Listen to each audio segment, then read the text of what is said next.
Hi, this is Robert Rickover. I'm an Alexander Technique teacher in Lincoln, Nebraska. I also teach in Toronto. My guest today is Eileen Troberman, an Alexander Technique teacher in the San Diego area. Welcome, Eileen. Thank you, Robert. Well, we're going to talk about hands today. Alexander, F. Matthias Alexander, famously said, "My brain is in my hands." Now, that was either a kind of a brilliant observation on his part or possibly really bad body mapping, hard to tell.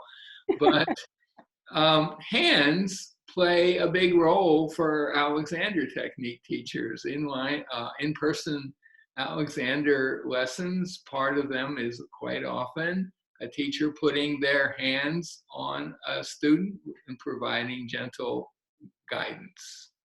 And Alexander teachers spend a lot of time learning how to do that well. It's a big thing in Alexander training.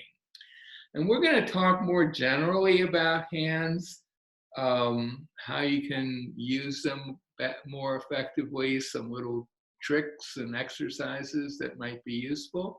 And we're going to start with Eileen. Are we going to start with you or me? I'm going to start with me. Either way is fine with me. I think we agreed we were going to start with me. So the first thing about hands that I think is interesting, this not just for Alexander teachers, but for anyone, is to map them, to actually know where key joints are on them. And if you look at a hand, you'll see little creases at these top two joints of the fingers, right? Which are pretty much where the joints are, those little tiny joints of the inside the finger. But then you see creases along here, and you might get the idea that there are joints here. But if you turn your hand over and look at the back, you see the joints are actually quite far below those creases. And I think that's a pretty important thing from a body mapping point of view. I think some people kind of get misled by what it looks like from the front, and it's a good idea to check out the back. Pretty simple idea, nothing dramatic about that. I also think it's kind of interesting to mobilize individual joints like this one all by itself. So I'm holding the part of the finger below and just moving that part. And now I'm moving everything above it. And then maybe I'll find that the movement of the whole finger is a little freer when I experiment with that. That's really pretty much all I have to say. You want to add something to that? Oh, the thumb. The thumb is opposable. That's important. The thumb and the fingers are work in opposition. Any thoughts? Additions? Yeah, sure. We have all these different arches in our hands. Mm-hmm. Opposable thumb, like it can go over towards the little finger. So we have an arch like this. We have an arch this way. Mm-hmm. We have an arch this way. So we have all those arches. And sometimes just thinking, just as you come back to your primary control, your general directions, I could let all those arches release a little bit. Yeah. And then it's kind of fun to think of the three joints of the fingers, like you pointed out. One's here, here, and here. Yep. And think, well, what about this thumb? Yep. And in a way, it's here, here, and here. There, yeah. And though technically this is a wrist bone here, this is the thumb here. And so it's good to know that, so you're not like, keeping that pulled in. You can just let that ease through here as you're coming back overall, just adding that, all the things we're talking about of kind of directions, as you do them, even as you do little things and movement of your fingers. And some people actually can, without holding this, they can move that separately. I can't. So for me, it's good to mobilize that on. Thing. Yeah. Yeah. But it's kind of fun. One of the things I like to play with is the idea, I call it the ski slope. Mhm. So the idea as if that last joint compared to the joint before could just fly up this way, a direction it doesn't go very much in at all. But that idea takes away some of the tendency to kind of grab it. And so almost enjoying the float through the air of the ski slope Oh, of the yeah, last that's a joint, nice image. Yeah. going, releasing back and out this way.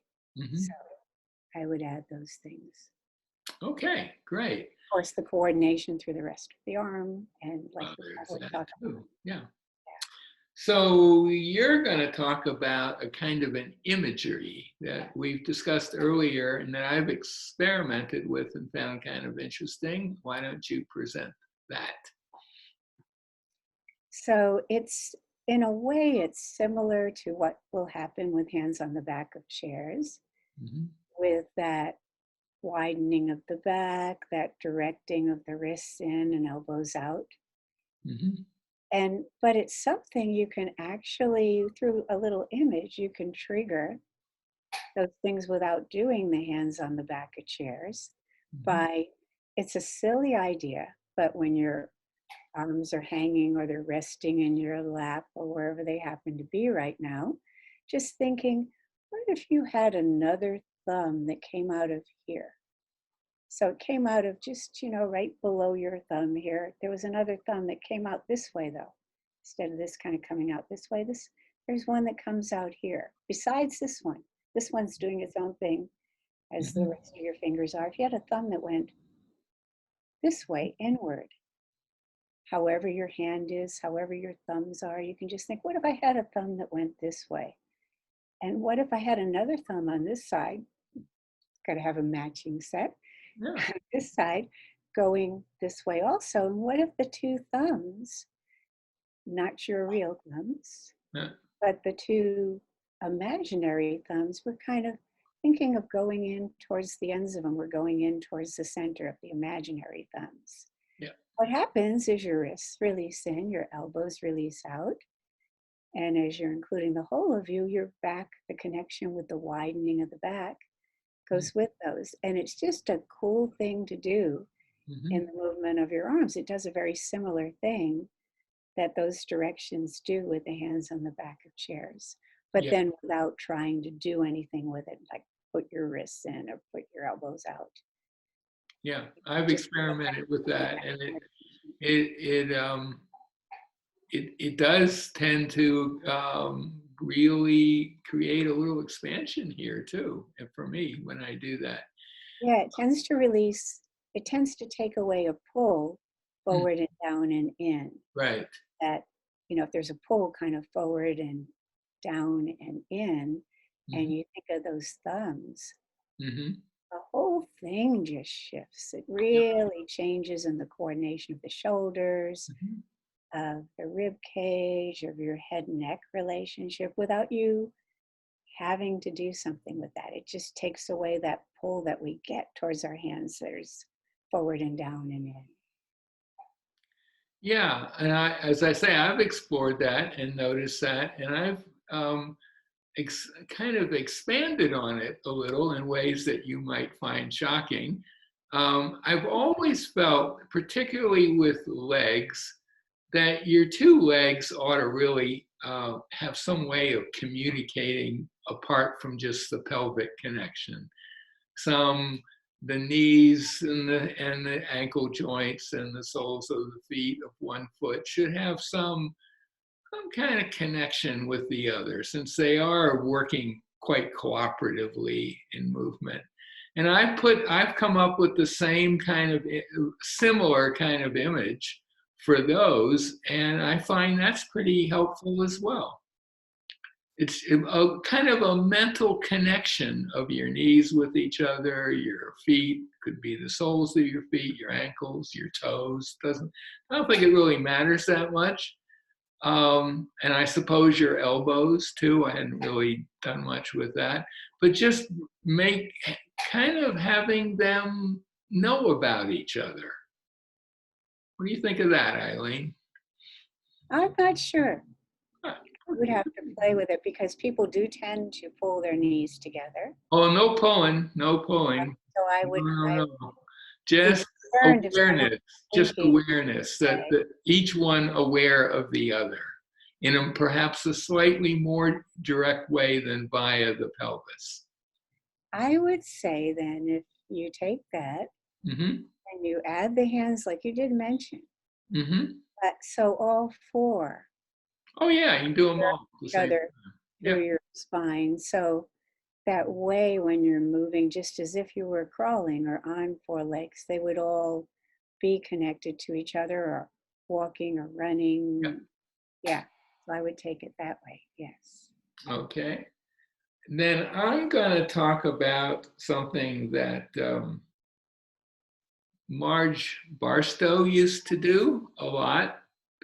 She was our main teacher.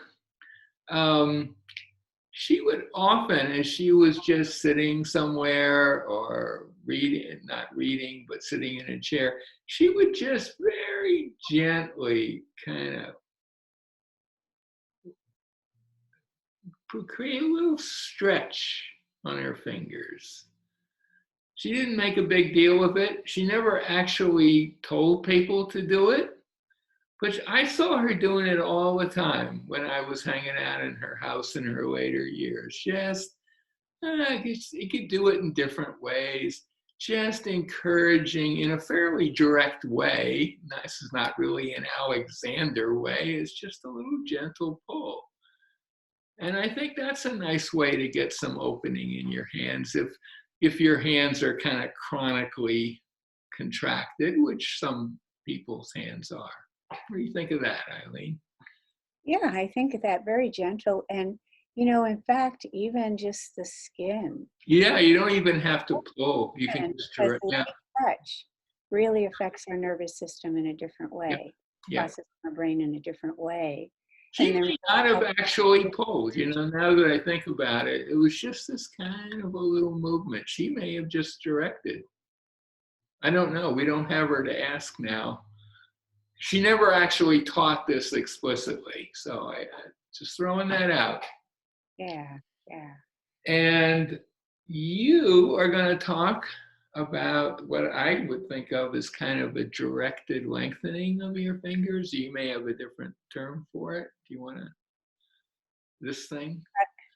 Yeah, well, whatever you do with your hands, whether it's together or you're doing anything, uh, the idea that I think, and I'm not so sure that this is really true, but I think that besides our axial skeleton, our primary control, that when we move our arms, what leads our arms is where we decide to have the end of our fingers go. Yep. We're bringing the end of our fingers somewhere, even if I'm, gonna knock something off from the side here or something, I don't know, still the end of my fingers, just knowing where they are in space. And that when they, instead of them going this way, they continue, like you mentioned with the last joint, Mm-hmm. they continue to almost like these are little necks here, this last joint, Mm-hmm. and this last phalange of our fingers are little heads. So Mm-hmm. the little necks release and those little heads go out and lead the movement, not meaning you need to push your fingers out, but almost as if there's just, even if you've got something you're holding on to, you're holding on to something here, still those little necks release, those little heads here continue to lengthen to lead the movement. So even somebody, I work with boxers and it's pretty cool, like instead of the tightening that, because if someone tightens like this, it tends to pull this Mm-hmm. back this way and they end up losing freedom through here. But if the fingers, if they were little necks at that last joint that you mentioned, and that last bit of the fingers, last phalange were little heads and they kept going, who knows, they might come out, I doubt they will, but who knows, maybe they would travel there in my imagination out this way. But then Mm-hmm. my whole hand is strong and more connected to my coordination because there's less tightening and contracting this way. And it actually has a better grip. So, and has more flexibility in the wrist and different joints to Mhm. accommodate what little changes there are. So I often will describe it like it's not the same as the grasping reflex. You know how babies get your finger and it's like, how could they be that strong? I can't get my finger out. Yeah, Uh, and we get older and we think, okay, if I want to hold on to something stronger, I better tighten all this. And right. we tighten Babies all. don't do that tightening, but they have strong intention. So it's, well, it's a reflex in them, yes. But Yeah. yeah, so but if I tighten like this, then I don't have any flexibility and someone can just pull their finger out. Mhm. However, if those little necks of, of that last joint that you talked about and the last phalange here of your Mhm. finger, if that little last phalange were to continue to go sort of indefinitely in the direction it's heading, and again, I don't think it's going to really come out there. I'm not trying to push it through there, but if it continued, maybe to go out there and towards the wall of the door over there. And if that continues, I know it's just me and my hand, but it's fun to try with someone else. Mhm. Yeah. Yeah. They can't pull their hand away. Their finger won't slide out. Right. You know, Right. because all this and your whole coordination then accommodates that. And it's Right. much stronger. So if you're holding on to something and you need a good grip instead of Mhm. that tightening, Mhm. it just continues around. Right. And then the last thing we were going to talk about kind of follows pretty nicely from that. You mentioned, say you're holding, oh, in this case, I have this mug and I'm holding it like this, which I don't normally do. I usually use the handle, but I can think of these fingertips lengthening around the surface of the mug. Exactly. And that made a little change even as you spoke about it and you thought more about it. That made a change throughout the whole of you, really. And if you don't have a mug handy, if you're sitting, your thighs are right there, and you can just run the palms of your hand over the surface of your legs, and even as you could even bend forward with good use, hopefully, and let your fingers just release around the curve of your knee. All of that's just a way of kind of waking them up towards a softer and yet more powerful way of being. Of shaping, kind of. Yeah. Shaping, yeah, yeah. Yeah. So, you have anything else you want to say about hands? I've been exploring and I'm not so sure. I haven't looked this up in terms of anatomy and nerve signals, but kind of similar to our feet, that any little change of sense of pressure or movement at a joint in our hand, I think goes through our whole system and then coordinates how things go with that. Hmm. So it's just fun to kind of go, gosh, all these joints, like you mentioned, they Hmm. can all have a lot of their individual freedom. And it's kind of easy with hands in a way. And usually when I'm teaching people about feet, I will teach them first with their hands to say, if you have your hands against a wall or on the desk flat, you would never, kind of tighten your hands or stiffen them. You really let them accommodate the change of weight. But those signals of it, when there's a little bit of movement, I think those nerve signals, much like in the feet, go the brain really fast and tell your body how to balance with it. Sort of like what you were saying about the all fours, that connection. Um, but we have that in our hands too, as well as our feet. So Hmm. there is that communication of any change of pressure where our brain coordinates our body to balance with that. So that's just one Yeah. thing that I play around with hands. Well, I think we could wrap up our discussion of hands. Thank you for being on the program, so to speak, today. Uh, Thank you.